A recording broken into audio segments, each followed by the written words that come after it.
So I was working on this a little bit, and I thought I'd show you what I was doing.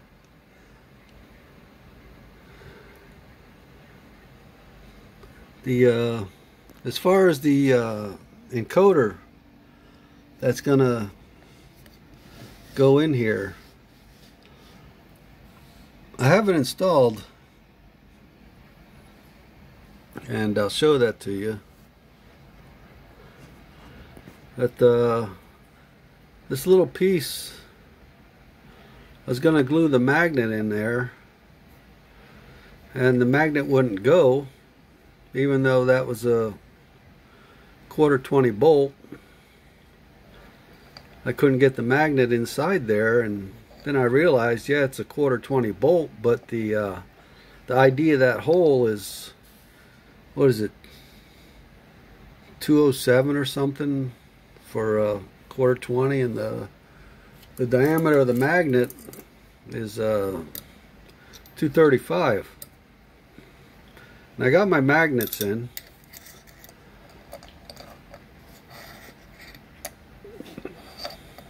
So I was playing with them.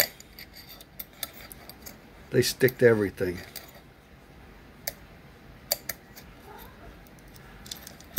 But so I set that up and just took a 1/4-inch end mill and went in there and took the first 3 or 4 threads out of there, and now you can glue that magnet in there.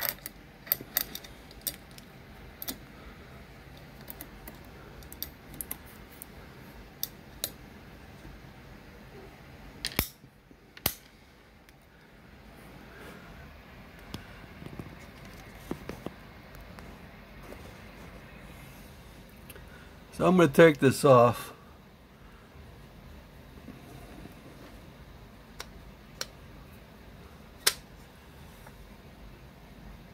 I got that undercut in there to fit this part here.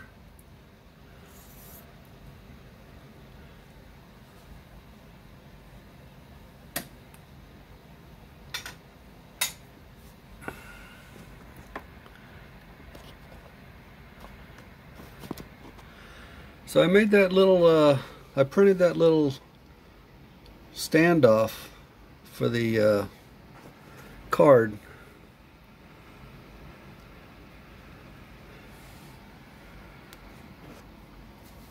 And what I did was I printed this bottom piece symmetrical, then I offset this top piece by what was it, 15 thousandths or something, 30 thousandths.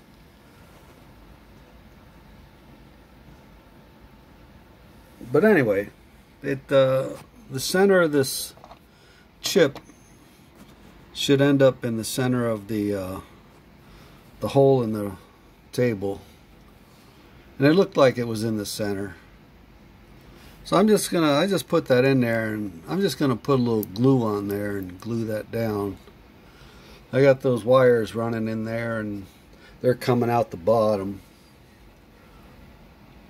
I gotta finish setting that up. I got the screen for it.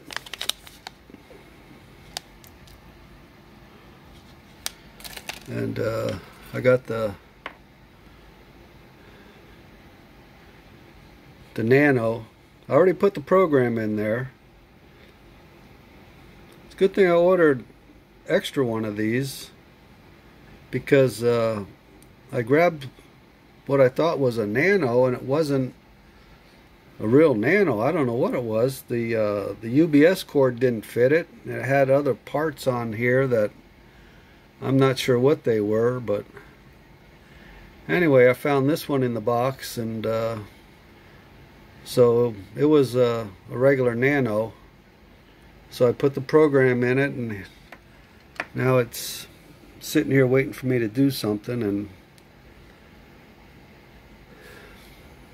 But I got the card in there, and got to glue the magnet in the other piece and then make a housing to house all this stuff.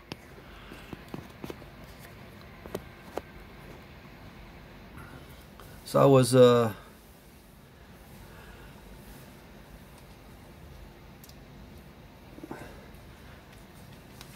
found a little piece of channel I think I'm going to use, and what I'm going to do is I'm going to now the screen for the sidewards rotation of this, which is this one right here, is really small.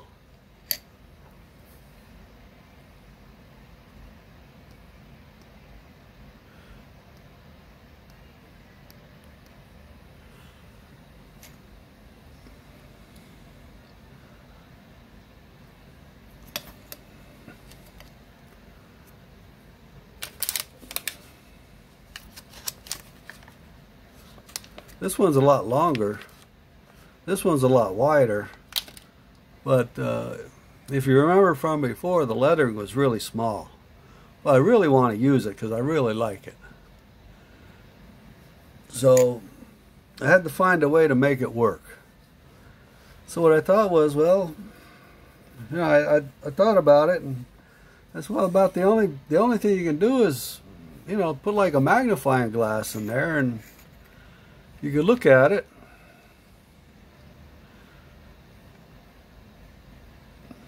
And I thought, well, yeah, that's kind of a good idea, but now you got to make something work, you know. So I went over to Ace Hardware. I got this little round magnifying glass.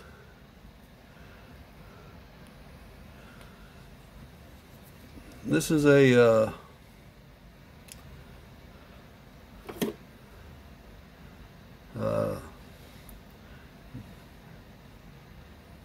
made by Mark Force M8/01. I don't know what that means, but anyway, it's about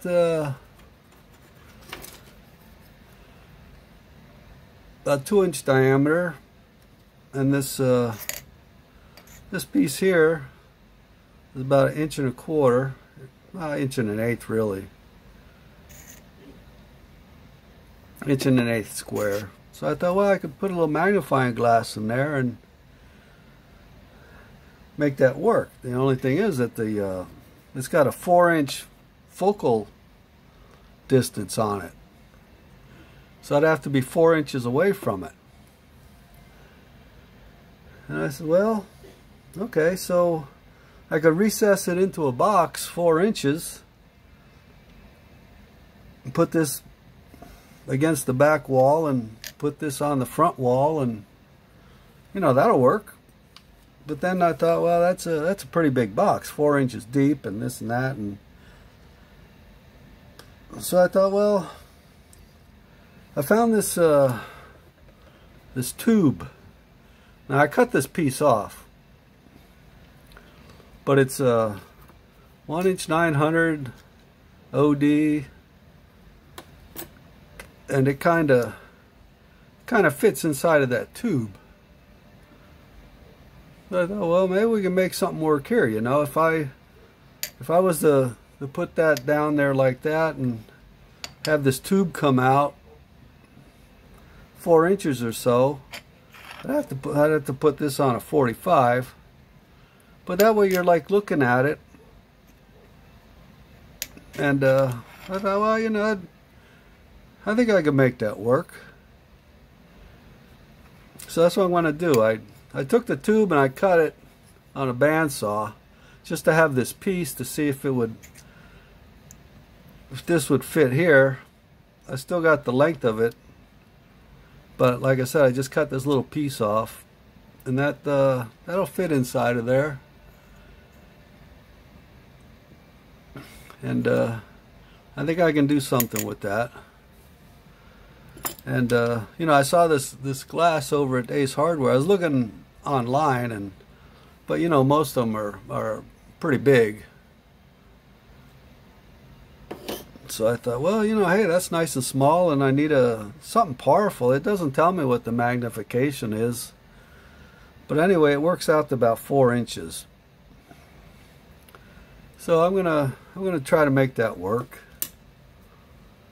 And because I gotta be able to read the rotation of this and the rotation of this.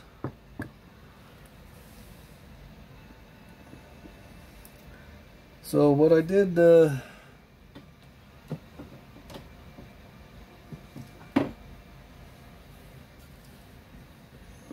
over here was I made this piece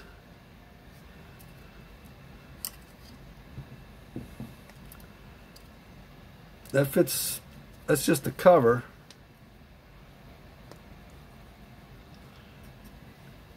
And I got the potentiometer inside there, and that's hooked to the axle. I got a set screw access here, and I got that snug down on this axle. So that's going to read that, and then I got to have it go into the screen. But I 3D printed that.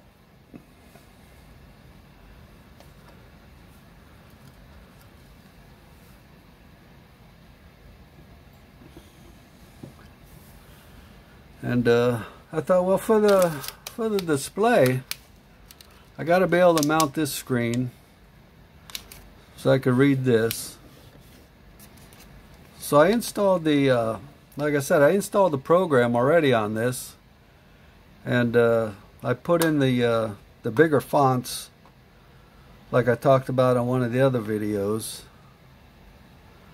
But I thought, well, now I gotta make a mount for this guy and this and that, and so, well, you know, I was rummaging through my box of parts, and I found this from before.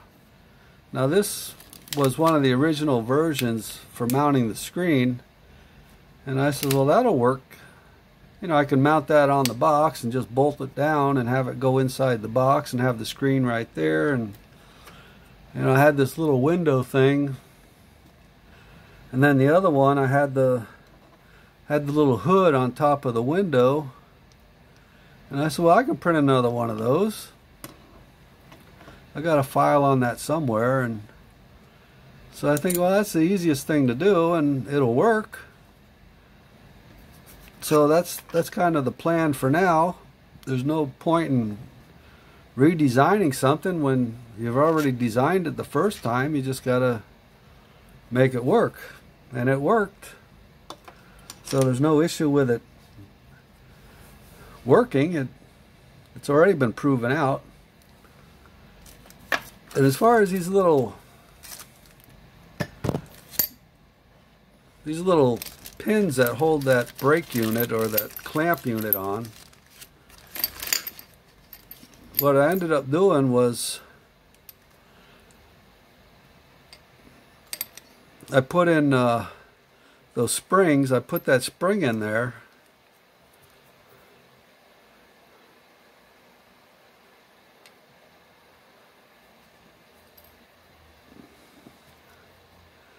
and I got this piece of stock 187. I just put a little notch in it. I was talking like, you know, a tap handle. I was going to put a circle all the way around it. And then the more I thought about it, well, I just need a little notch in the bottom. I got that a little spring in there and a little pin. And it's just enough to give a little spring pressure on there, and so I slide this in there. Then you can feel it lock in. Now it's locked in place, and if you want to take it apart, you just give it a little push and it comes right out.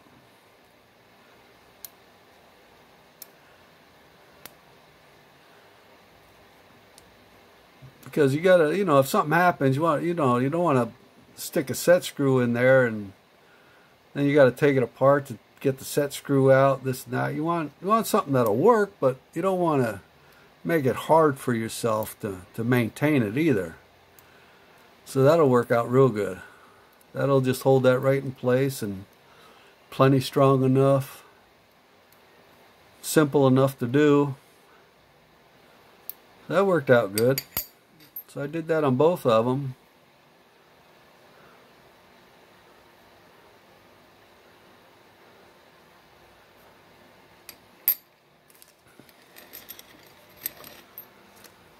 And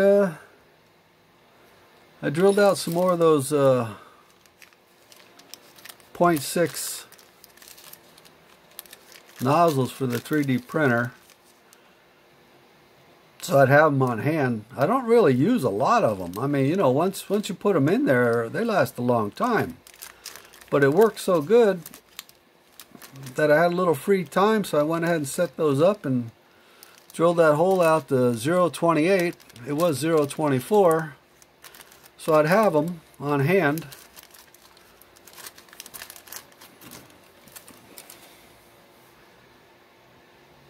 And I think that's about it.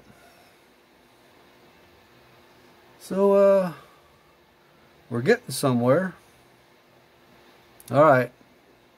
Talk to you later.